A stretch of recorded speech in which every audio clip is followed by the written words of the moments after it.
there. As you may be aware, the Recruitment Entrepreneurs Business Blueprint is reopening for registration this Friday, the 15th of November.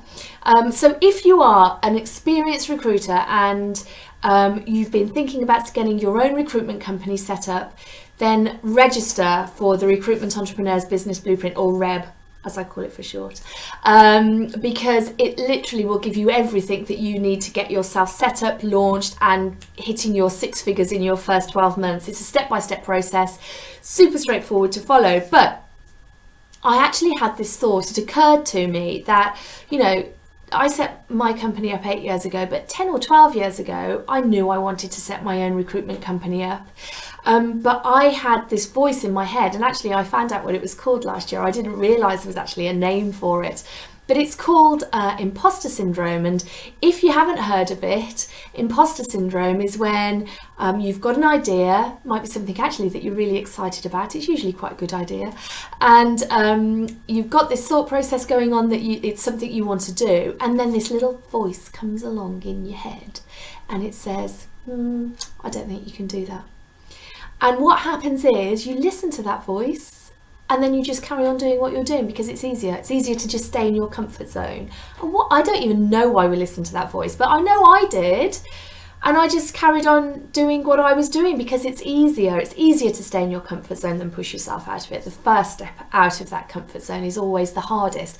But listen, it's an actual thing. It's called imposter syndrome, and we must not let it affect us. We must not let it tell us what to do. If you've got a dream and you've got a goal, don't listen to that little voice, because everybody has it.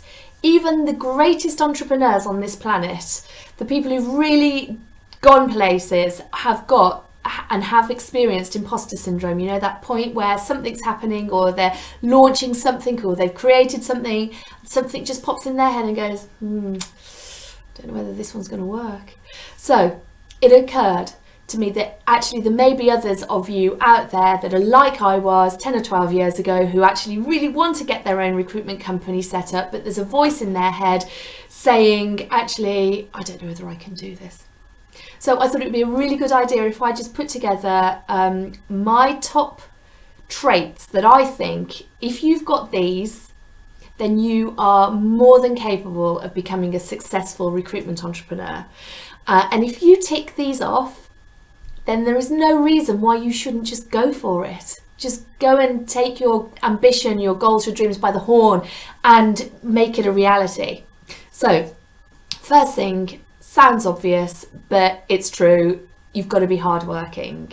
You've got to, be willing to work hard to create your goal and your dream. Now, don't get me wrong, having your own company brings you so many rewards. And one of those, ironically, is time and flexibility. I get so much time to have with my children. I never miss anything at school. And I've got 3 children, so that's a lot of school plays, a lot of Christmas performances, a lot of everything. And I never miss any of it. And I also get to have lovely holidays with them, and long holidays. I can take long holidays if I want to. So, it does give back to you, but it doesn't happen overnight. And it does take a lot of work, and you've got to be prepared for that. But listen, we're out there, these hard workers, and in recruitment there's tons of us. So if you're hard working, that's number 1 ticked off. Number 2 is passionate. Now, recruitment is the sort of industry that you have to be passionate about, because it's got to translate into everything you do, into your drive. But most importantly, your clients and your candidates have got to be able to feel your passion, because they're trusting you. They're trusting you with their company. They're trusting you with their careers. And if they can feel your passion, then they'll know that you're going to be able to translate that for them when you're talking to clients about them, or when you're talking to candidates about their company. So you've got to be passionate. So 1, hardworking, 2, passionate. Have you ticked those off yet? I bet you have. Right. Number 3, you've got to have mission. Now, mission is It's what's inside of you. Now, I personally think you've got to have mission for yourself and mission for your business once you set it up. But right now, when you're just in the stage of, you know, thinking about getting your business set up, you've got to work out what your mission is. Some people call it a why. What's your why? Because you're going to need this. Your mission. So for me, it was to just create a beautiful life for my children, the best life that I could create for them. And your mission is what will actually drive you and push you to keep on going, push you to keep on taking action if you're going through a bit of a tough time. Now, let's face it, you know, I think we'd be naive to think that even with the best training on the planet that you weren't going to go through any tough times, because things happen, and they happen every day in recruitment. And you know what? That's life, that's business. And actually, as part of the course, I give you I tell you about all the speed bumps I hit, so you don't actually have to hit those ones. But like I say, I think we'd be naive to think that nothing else, you'd be able to just work in a bubble and nothing else would knock you off kilter, because that's just not life. So your mission is really what's going to pull you through, and it's going to push you to keep on taking action when you don't feel like taking action. So if you're somebody who's got a mission, if you've got children, if you've got an ambition, if you've got a hobby that you just want to be able to put loads of time into, you know, whatever your mission is, you've got to figure it out. If you're someone with a mission, you can do it. Okay, so number 3 is that. Number 4, you've got to be strategic. Now, if you're a strategic person, you're going to love running your own company. I'm telling you now, because you can't get more strategic than having your own company. You can think about, right from the start, you need to be strategizing. You've got to be thinking about your marketing strategies, your growth strategies, your finance strategies, and then down to candidate strategies, client strategies. It's all strategy. And so if you're not at all strategic, you could probably wing it for a little bit. But in my opinion, you've got to have some solid strategy behind you to be able to get to where you want to go and to be successful. And not just successful, but have sustained success. And that's the difference, isn't it? You know, we want to have sustained success. And then the last thing is you've got to have an ability to delegate.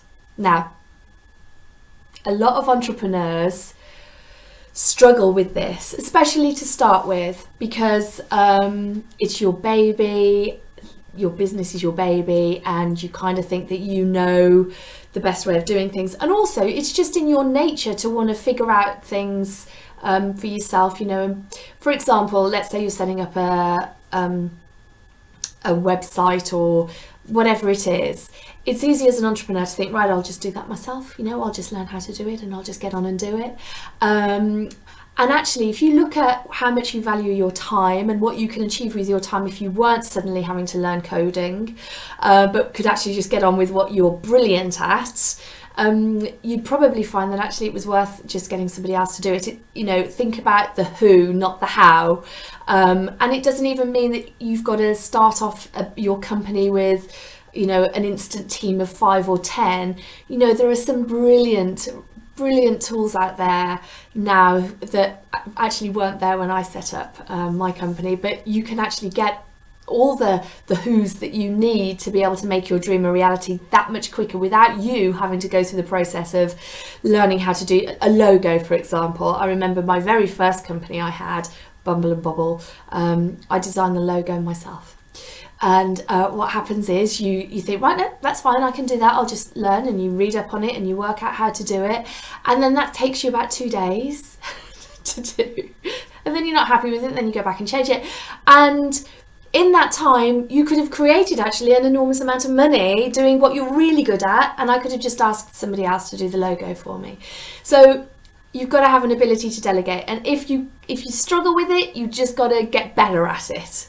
So those are my 5 things. You've got to have a mission, you've got to be strategic, you've got to be hardworking, you've got to be passionate, and you've got to be able to delegate or start learning how to. Now, if you can do those 5 things, there is no reason, in my opinion, that you can't be a successful recruitment entrepreneur, that you can't have your own company. So if you've mentally ticked those off, please register for your space on the Recruitment Entrepreneurs Business Blueprint, because it will give you everything else that you need to make it a reality. And I think it's Tony Robbins that says, yeah, if you always do the same thing, you always get the same result. I think that was it. It was words to that effect. But essentially, if you want 2020 to be different to this year, you've just got to go out and do it, you know? So sign up, register for the Recruitment Entrepreneurs Business Blueprint. I'll be posting the link on Friday. Watch out for it, and I can't wait to see you there. I hope this has been useful for you, and I shall see you soon. Bye.